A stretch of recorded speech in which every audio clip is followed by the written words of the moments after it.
परिचय।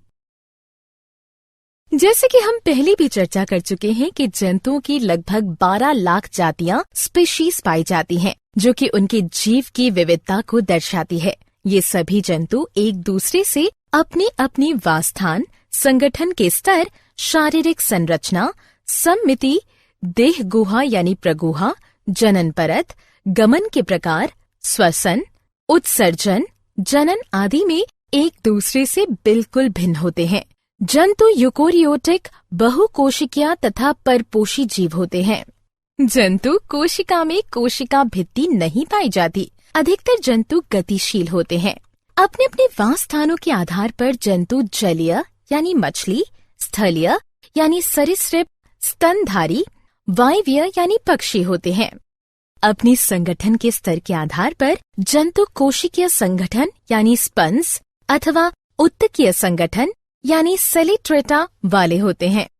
सम्मिति के आधार पर जंतु अरिय सम्मिति यानी सिलेंट्रेटा, स्पंज, इकाई नोडरमेटा अथवा द्विपार्श्व सम्मिति, निमेटोड्स, ऑर्थोपॉड्स, एनिलिड्स तथा कशेरुकी तथा कुछ असम्मिति स्नेल होते हैं। देह गुहा के आधार पर जंतु अगुहीय यानी सिलेंट्रेटा और चपटे क्रीमी तथा कुछ कूटगुहिक यानी निमेटोड्स होते हैं। जनन परतों के आधार पर जंतु द्विकोरिक यानी स्पंज, सिलेंट्रेटा अथवा त्रिकोरिक यानी चपटे क्रीमी से लेकर स्तनधारी तक होते हैं। चलो अब हम प्राणी जगत के विभिन्न संघों के कुछ मुख्य गुणों व उदाहरणों की चर्चा करेंगे। उद्देश्य। इस पाठ के अंत में आप निम्न करने में सक्षम हो जाएंगे: प्राणी जगत के गुणों को समझना, प्राणी जगत के भागों को पहचानना, प्राणी जगत के वर्गों के गुणों को समझना, नाम पद्धति को समझना। संघ पोरीफेरा। क्या तुम जानते हो कि पोरीफेरा शब्द ग्रीक भाषा के पोरस अर्थ छिद्र तथा फेर्रे यानी दिखाई शब्द से मिलकर बना है, जिसका अर्थ है वह प्राणी जिसके पूरे शरीर पर अनेक छिद्र उपस्थित हों। ये छिद्र शरीर में उपस्थित नाल प्रणाली से जुड़े होते हैं, जिनके माध्यम से शरीर में जल, ऑक्सीजन और भोज्य पदार्थों का संचरण होता है। सिर्फ एक समूह को छोड़कर संघ पोरीफेरा के सभी प्राणी स्थावर तथा लवणीय होते हैं। ये सभी प्राणी स्पंज कहलाते हैं। ये अचल प्राणी होते हैं जो किसी आधार से चिपके रहते हैं। संघ पोरीफेरा के प्राणियों का शरीर कठोर आवरण अथवा बाह्य कंकाल से ढका होता है। कंकाल कैल्शियम अथवा सिलिका युक्त कंटिकाओं अथवा स्पंजिन तंतुओं या फिर दोनों से मिलकर बना होता है। इनकी शारीरिक संरचना अत्यंत सरल होती है, जिनमें ऊतकों का विभेदन नहीं होता है। ये बहुकोशिकीय, द्विकोरिक तथा अरीय सम्मिति अथवा असम्मिति जीव होते हैं। उदाहरणार्थ यूप्लेक्टेला, साइकॉन, स्पांचिला यानी स्वच्छ जलीय स्पंज, क्लियोना तथा यूस्पंजिया यानी बाथ स्पंज इत्यादि। संघ सिलेंट्रेटा, नाइटेरिया। इसी तरह सिलेंट्रेटा शब्द ग्रीक भाषा के कोइलोस यानी खाली तथा एंट्रोन यानी आहार नली से मिलकर बना है। संघ सिलेंट्रेटा के प्राणी अधिकांशतः जलीय एवं हाइड्रा को छोड़कर शेष सभी लवणीय होते हैं। इस संघ के प्राणियों को नाइटेरियन भी कहते हैं। ये बहुकोशिकीय, द्विकोरिक तथा अरीय सम्मिति वाले जीव होते हैं।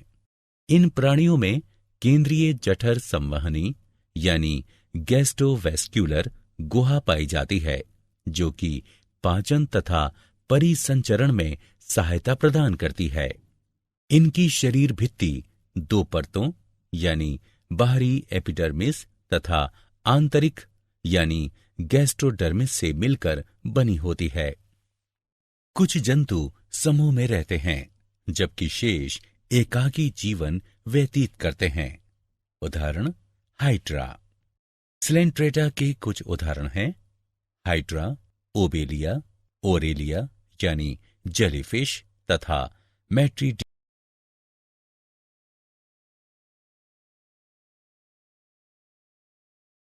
संघ प्लेटी हेलमंथीस यानी चपटे कृमि।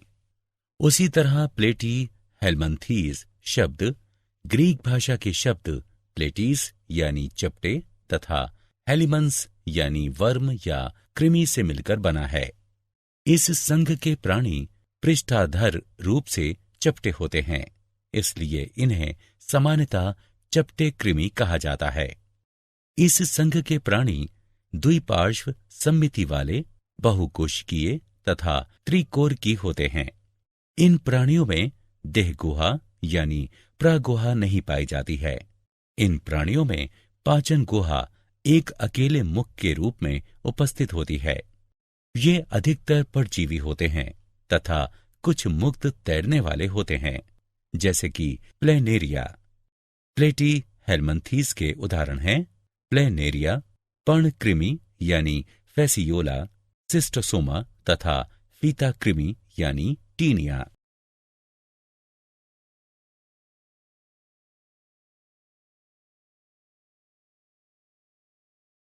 संघ निमेटोडा, निमेटी हेलमंथीस या गोल कृमि। समान रूप से निमेटोडा यानी निमेटी हेलमंथीस शब्द ग्रीक भाषा के नेमा यानी धागा तथा हेलमंस यानी वर्म या कृमि से मिलकर बना है। इस संघ के प्राणी द्विपार्श्व सममिति वाले, बहुकोशिकीय तथा त्रिकोरकी होते हैं। इनका शरीर बेलनाकार तथा छोरों पर मुड़ा हुआ होता है। इनमें ऊतक पाए जाते हैं। वास्तविक अंग अनुपस्थित होते हैं, जबकि कूट गुहा पाई जाती है। ये अधिकतर परजीवी होते हैं तथा रोग उत्पन्न करते हैं, जैसे एस्केरिस, वुचेरेरिया तथा एंटेरोबियस। निमेटी हेलमंथीस के कुछ उदाहरण हैं एस्केरिस, वुचेरेरिया, एंटेरोबियस तथा एनकाइलोस्टोमा यानी अंकुश कृमि।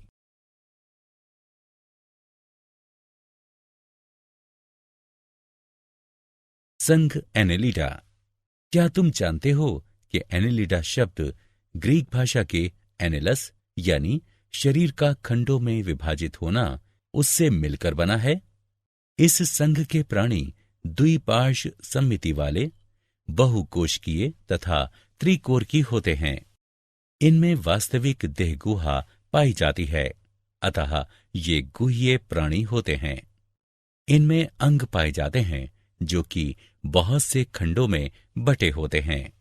ये भिन्न भिन्न वास स्थानों जैसे स्वच्छ जल, लवणीय जल तथा भूमि पर पाए जाते हैं।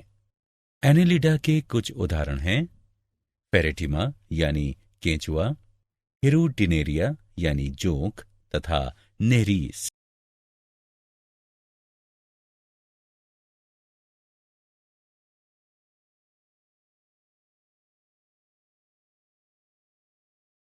संघ आर्थ्रोपोडा। इसी प्रकार से आर्थ्रोपोडा शब्द ग्रीक भाषा के आर्थ्रोस यानी जुड़ा तथा पोडोस यानी पैर से मिलकर बना है, जिसका अर्थ है जुड़े पैर वाला प्राणी। इस संघ के प्राणी द्विपार्श्व सममिति, त्रिकोरकी तथा बहुखंडित होते हैं। इन प्राणियों में वास्तविक देहगुहा नहीं पाई जाती है। इनकी देहगुहा रक्त से भरी होती है। इनमें खुला परिसंचरण तंत्र पाया जाता है। इनका शरीर दो यानी शिरोवक्ष तथा उदर या तीन भागों सिर, वक्ष तथा उदर में विभाजित होता है। आर्थ्रोपोडा प्राणी जगत का सबसे बड़ा संघ है। वर्तमान में आर्थ्रोपोडा की लगभग 9 लाख जातियां यानी स्पीशीज ज्ञात हैं। ये प्राणी जलीय अथवा स्थलीय दोनों होते हैं। आर्थ्रोपोडा के कुछ उदाहरण हैं पेलिमॉन यानी झींगा, पेरीप्लेनिटा यानी तिलचट्टा, एपिस यानी मधुमक्खी, मस्का यानी घरेलू मक्खी, एनाफ्लीज यानी मच्छर, पेलेमनियस यानी बिच्छू, पेगोरिस्टेस यानी केकड़ा, नार्कियस यानी सहस्त्रपाद तथा तितली इत्यादि। संघ मोलस्का यानी कोमल शरीर वाले प्राणी। इसी प्रकार मोलस्का शब्द की उत्पत्ति ग्रीक भाषा के मोलस्कस यानी कोमल शब्द से हुई है, जिसका अर्थ है कोमल शरीर वाले प्राणी। इस संघ के प्राणी खंड रहित, द्विपार्श्व सममिति वाले तथा पादविहीन होते हैं। शरीर का आकार सूक्ष्मदर्शी से लेकर बड़े जंतुओं तक होता है, उदाहरण ऑक्टोपस। इनकी देह गुहा बहुत कम होती है। इनमें खुला संवहनी तंत्र तथा उत्सर्जन के लिए गुर्दे जैसी संरचना पाई जाती है। इनका शरीर 3 भागों में बटा होता है, सिर, पेशीय पाद तथा अंतरंग ककुत्पाद गमन में सहायक हैं। मोलस्का के पूरे शरीर के चारों ओर एक कड़ा खोल या कवच होता है तथा एक लिफाफे नुमा आवरण होता है, जिसे मेंटल या प्रवार कहते हैं। मोलस्का के कुछ उदाहरण हैं काइटोन, ऑक्टोपस, पाइला यानी घोंघा, यूनियो तथा सीपिया यानी कटल फिश।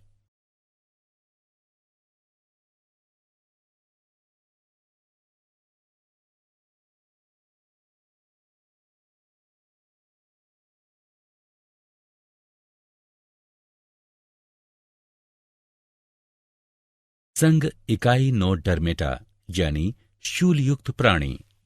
इसी प्रकार इकाइनोडर्मेटा शब्द की उत्पत्ति ग्रीक भाषा के इकाइनोस यानी जाहक या हेजहॉग तथा डर्मा यानी त्वचा से मिलकर हुई है।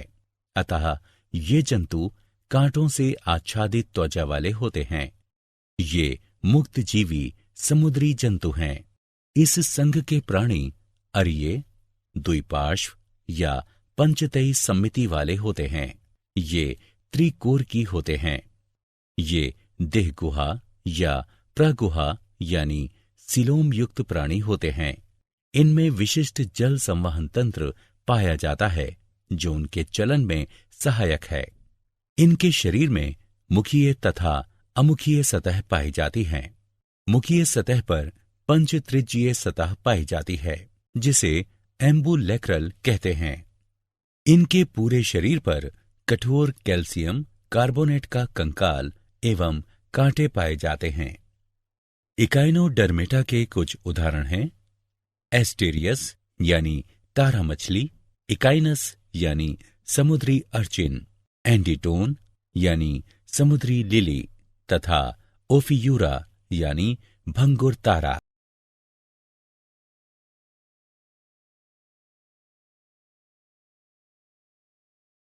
संघ प्रोटोकोडेटा।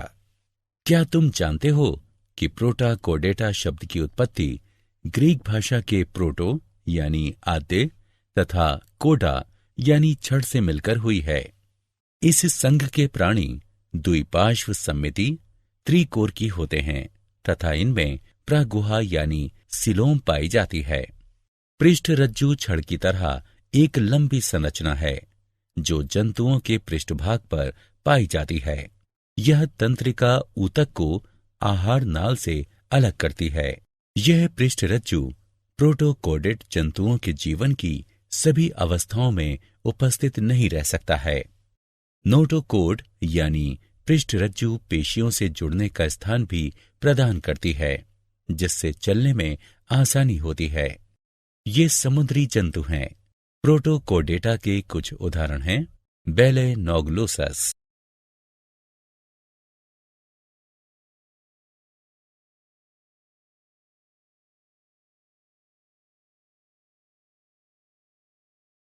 संघ वर्टिब्रेटा यानी कशेरुकी।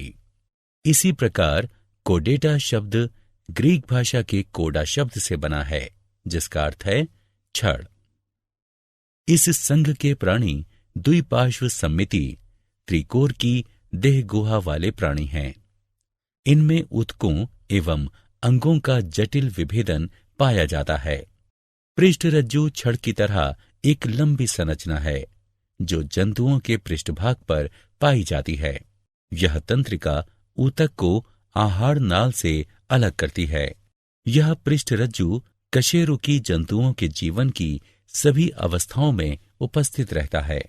इन जीवों में एक पृष्ठरज्जु के निकट एक पृष्ठ नलिका युक्त मेरुदंड पाया जाता है। इनके जीवन की कुछ अवस्थाओं में युग्मित क्लोम थैली पाई जाती है। इन जंतुओं में वास्तविक मेरुदंड एवं अंतः कंकाल पाया जाता है।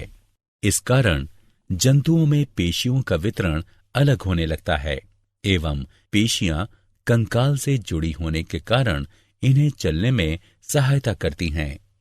इनमें ऊतकों एवं अंगों का जटिल विभेदन पाया जाता है। वर्टिब्रेटा को 5 वर्गों में विभाजित किया गया है: मत्स्य, उभयचर, सरीसृप, पक्षी, स्तनधारी।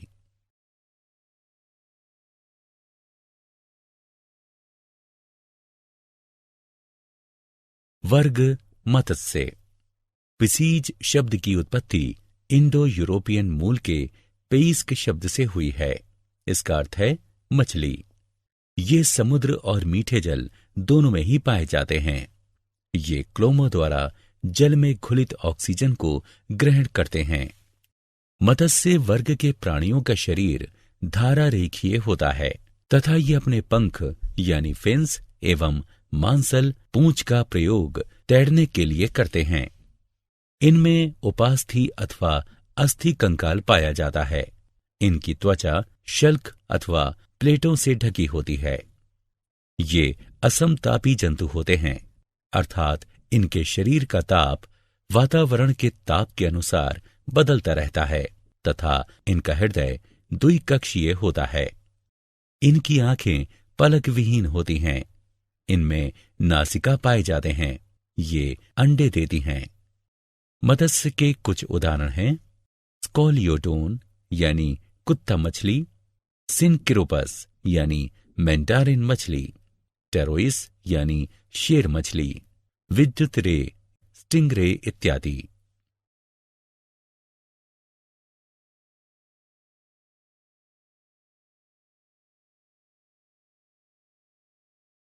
वर्ग उभयचर। क्या तुम्हें पता है कि एम्फीबिया शब्द ग्रीक भाषा के एम्फी जिसका अर्थ है दो तथा बायोस जिसका अर्थ है जीवन, इन दोनों शब्दों से मिलकर बना है, जिसका अर्थ है वह जीव जो जल तथा स्थल दोनों में रह सके। ये जंतु मछलियों से विकसित हुए हैं, लेकिन शल्क के स्थान पर इनकी त्वचा में श्लेष्म ग्रंथियां पाई जाती हैं। इनकी त्वचा चिकनी तथा फिसलने वाली जो कि श्लेष्म से परिपूर्ण होती हैं। इनका हृदय त्रिकक्षीय होता है। श्वसन क्लोम अथवा फेफड़ों द्वारा होता है। इनमें 2 जोड़ी पाद पाए जाते हैं जिनमें पंजे नहीं पाए जाते हैं। ये अंडे देते हैं। उभयचर के कुछ उदाहरण हैं: सैलामेंटर, बूफो यानी टोड, राना यानी साधारण मेंढक, हाइला यानी वृक्ष मेंढक इत्यादि। वर्ग सरीसृप। उसी प्रकार रेप्टिलिया शब्द लैटिन भाषा के रेपेरे यानी रेंगना या सरकना शब्द से बना है, जिसका अर्थ है रेंगने वाले जंतु। ये मुख्यतः स्थल पर पाए जाते हैं, परंतु ये जल में भी वास करते हैं। त्वचा एपिडर्मल शल्कों से ढकी रहती है। इनकी त्वचा जल विरोधी होती है तथा कांटों वाली शल्कों द्वारा सुरक्षित होती है। ये असमतापी जंतु होते हैं। इनका हृदय त्रिकक्षीय होता है, लेकिन सिर्फ मगरमच्छ में 4 कक्षीय हृदय पाया जाता है। इनमें श्वसन फेफड़ों द्वारा होता है। शरीर सिर, गर्दन, धड़ तथा पूंछ में विभाजित होता है। इनमें 5 अंगुलियों युक्त पाद तथा पंजे युक्त अंगुलियां पाई जाती हैं। इनके अंडे कठोर कवच से ढके होते हैं। इसी कारण इन्हें जल में अंडे देने की आवश्यकता नहीं पड़ती है। उभयचर वर्ग के कुछ उदाहरण हैं टर्टल, कैमेलियन, नाजा यानी किंग कोबरा, ड्रैको यानी ओडन छिपकली, हेमीडेक्टाइलस यानी घरेलू छिपकली इत्यादि।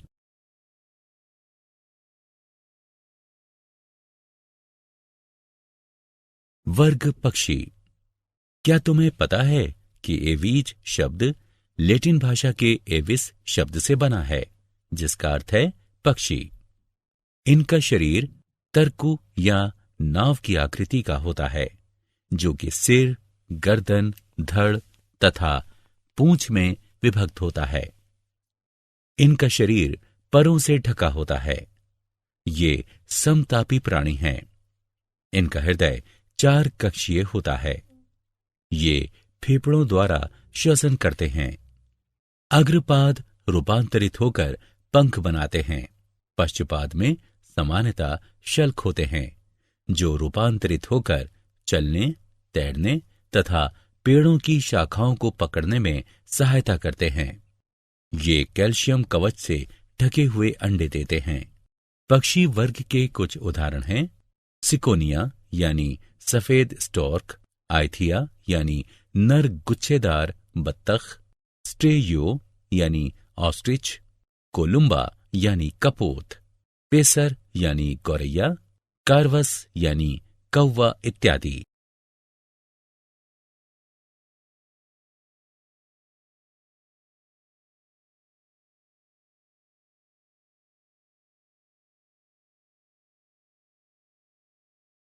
वर्ग स्तनधारी।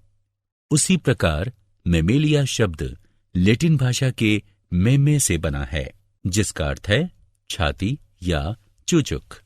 इस वर्ग के सभी जंतुओं में नवजात को पोषण प्रदान करने के लिए दुग्ध ग्रंथियां पाई जाती हैं। इनकी त्वचा पर बाल पाए जाते हैं एवं स्वेद तथा तेल ग्रंथियां पाई जाती हैं। ये समतापी प्राणी हैं। इनका हृदय 4 कक्षीय होता है। इनका शरीर सिर, गर्दन, धड़ तथा पूंछ में विभक्त होता है। बाह्य कर्ण पल्लव पाए जाते हैं। इनमें 4 पाद पाए जाते हैं। मध्यपट इनके शरीर को 2 आंतरिक कोशों या गुहाओं में विभक्त कर देता है। श्वसन की क्रिया फेफड़ों द्वारा होती है। इस वर्ग के जंतु शिशुओं को जन्म देने वाले होते हैं। हालांकि कुछ जंतु अपवाद स्वरूप अंडे भी देते हैं, जैसे कि इकिडना तथा प्लेटिपस। इस वर्ग के कुछ उदाहरण हैं बिल्ली, चूहा, चमगादड़, बंदर, चिंपांजी, गोरिल्ला तथा मनुष्य।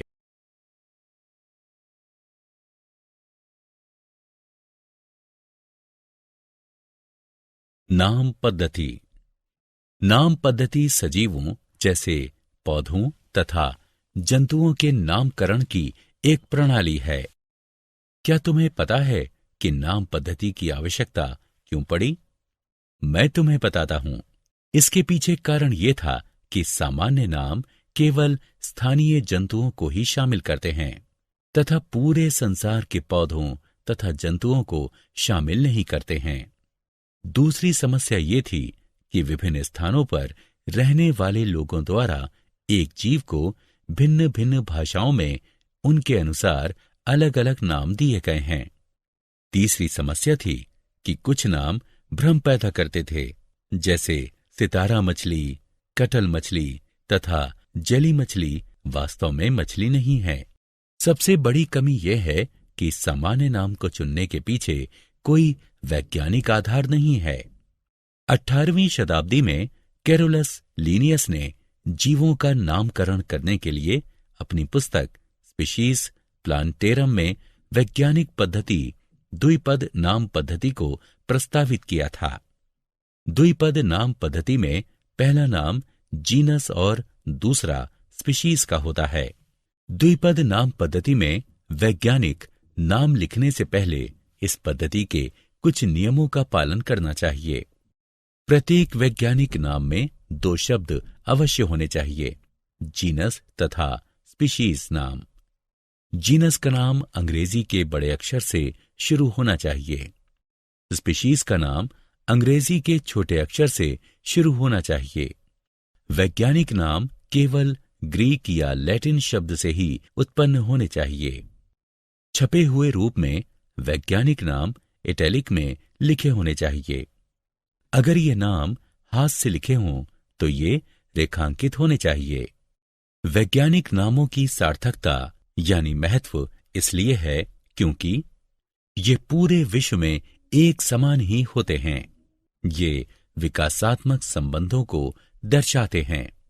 ये एक जीव के कई नामों की समस्या का हल करते हैं।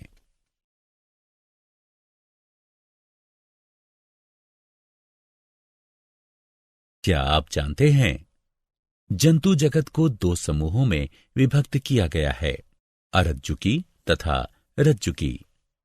अरज्जुकी में 8 संघ आते हैं, Porifera, Coelenterata, Platyhelminthes, Nematoda, Annelida, Arthropoda, Mollusca और इकाइनोडर्मेटा।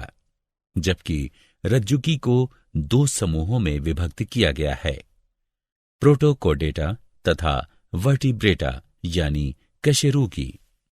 वर्टिब्रेटा यानी कशेरुकी को पुनः 5 वर्गों में विभक्त किया गया है, मत्स्य, उभयचर, सरीसृप, पक्षी तथा स्तनधारी।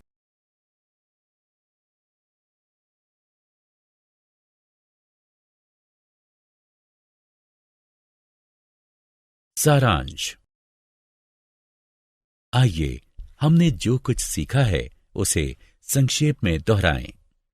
जंतु बहुकोशिकीय यूकेरियोट होते हैं।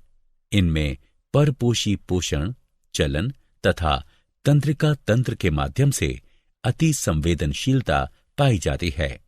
सभी जंतु जंतु जगत के अंतर्गत आते हैं।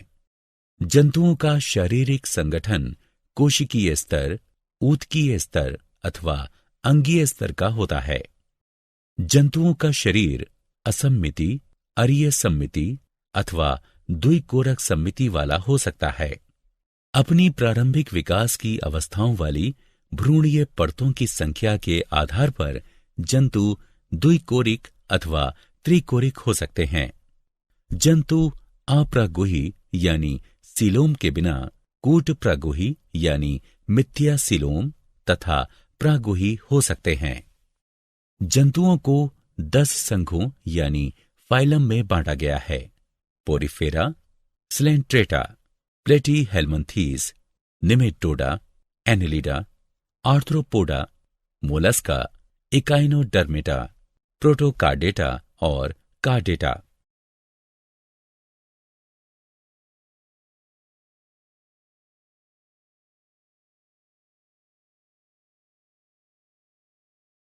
वर्टिब्रेट यानी कशेरुकी को 5 वर्गों में विभक्त किया गया है, मत्स्य, उभयचर, सरीसृप, पक्षी तथा स्तनधारी। द्विपद नाम पद्धति जीवों में विविधता की पहचान के लिए एक सतत मार्ग बनाता है। द्विपद नाम पद्धति में पहला नाम जीनस और दूसरा स्पीशीज का होता है।